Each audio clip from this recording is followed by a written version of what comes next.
It is not a secret that a white man is a foreigner in Africa.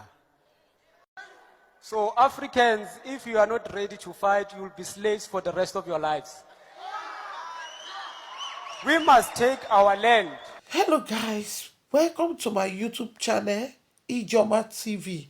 So guys, in this video you're about to watch, you see some group of South Africa, they are saying that enough is enough for white men. That they cannot continue to be under white man's slavery. That they should leave their land. Guys, I would like you to watch this video carefully and I will write back to drop my opinion. Please don't forget to share, drop your own opinion while watching. Even if they refuse to amend the constitution, we must take our land, either through policy or by force. This land is ours and we must take it. Today, when they go back to Parliament, they must know that we as the youth of South Africa, if they fail to amend the constitution, is going to be no land, no democracy, no land, no peace. Thank you. I thank you very much. As black people, we are sick and tired of the white people. We are following this process of parliament peacefully because we are a peaceful nation generally. But we don't want to be pushed to the point where we take the land by force. Nothing stops us from taking the land by force. As a matter of fact, we are the majority here in South Africa. Because 1652 is the day where the gangsters of Dutch gangsters arrived, where they robbed us. And these gangsters, they are not apologetic. So we are saying to them, we've been patient enough with their sinister motives. Our patience is running out. And once that patience is running out, Chairperson will have no alternative but to forcefully take this land back to us. So Chairperson, we are saying, you in Parliament, you must make sure that this thing does not delay up until after elections. We cannot wait up until after 2019 elections because by that time, I don't think we'll be having that patience enough to work or to live with these people where they continue owning our land. We want this matter to be resolved before 2019 elections. The white people, or white devil, they took our land because we were just black people. And we are here to collect. Remove the whole section of 25 of the Constitution and replace that section. All land that is held by white thieves must be declared as stolen property. Before I carry on, I want to see the media here and Africa Forum. They should make sure that all this that has been said across this committee review, they have been spread through the world. The white people, they don't belong to here in South Africa. White people, they are from Europe. There is no a black person in Europe who own the land. But they are coming here today to say, we must share the land with them. We must not share the land. These people, these white people, they are aloof, they are arrogant. Your time is over. To allow that. Thank you very much. Thank you, sir. Thank you.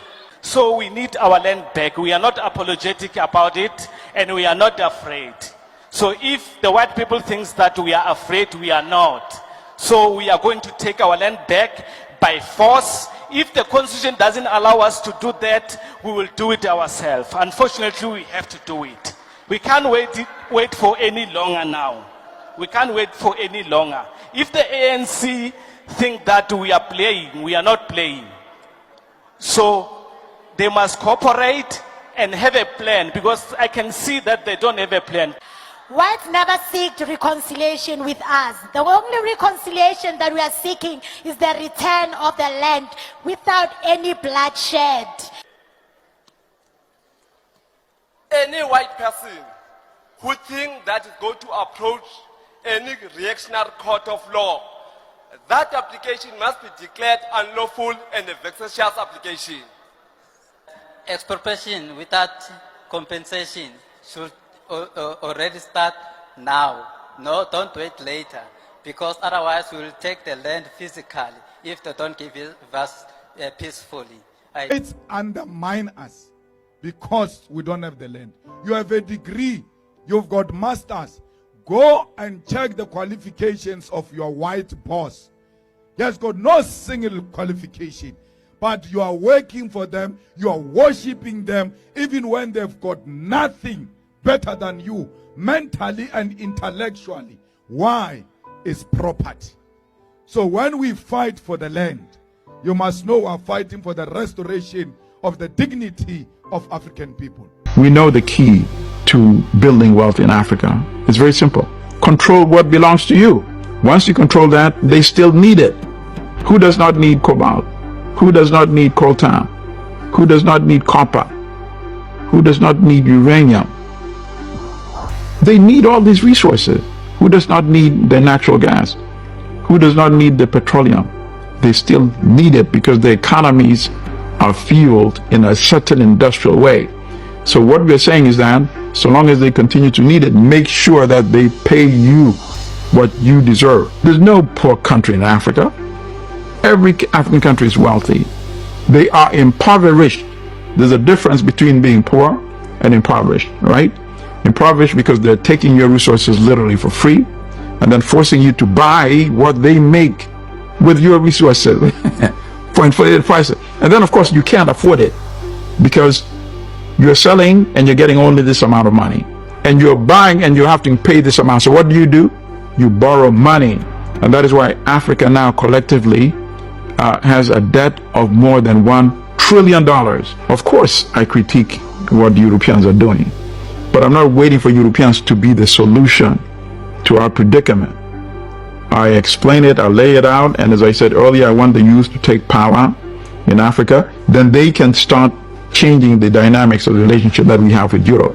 Why can't we find a way to collaborate, even if we want to keep our individual platforms? Why can't we find a way to collaborate on our platform?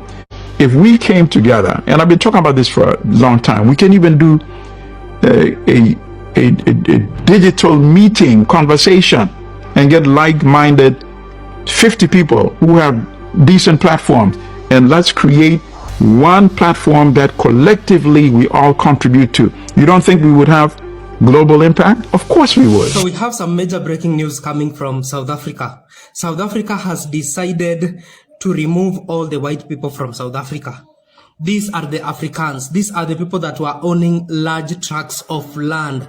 They had so much, while the people in South Africa had nothing. And when you just try to understand how they got large tracts of land, you cannot even trace. So these people took these lands during the colonial era and they had refused to leave South Africa.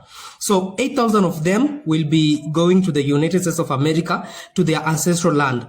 Now remember that just the other day is when South Africa got independence.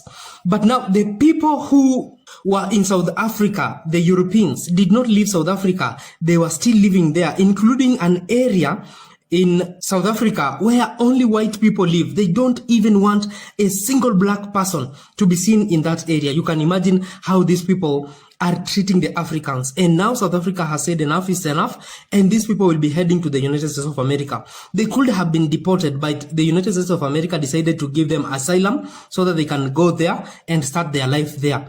Africa must now unite, and the people in Africa must take charge.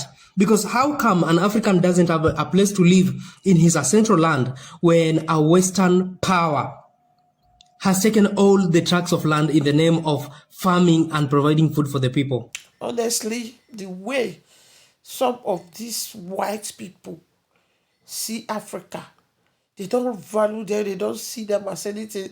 They will dominate. Anywhere you see them, they will dominate it. And sometimes I don't blame them. The fault is from our leaders.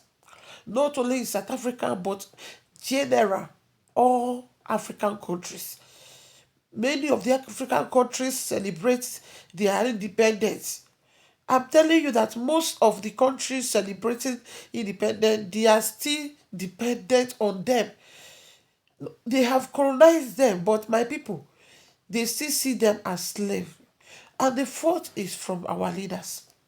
Because our leaders know the right thing to do, but I don't know why they cannot just stand up.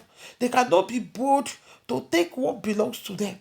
That is why it seems as if some African countries are still under these white people.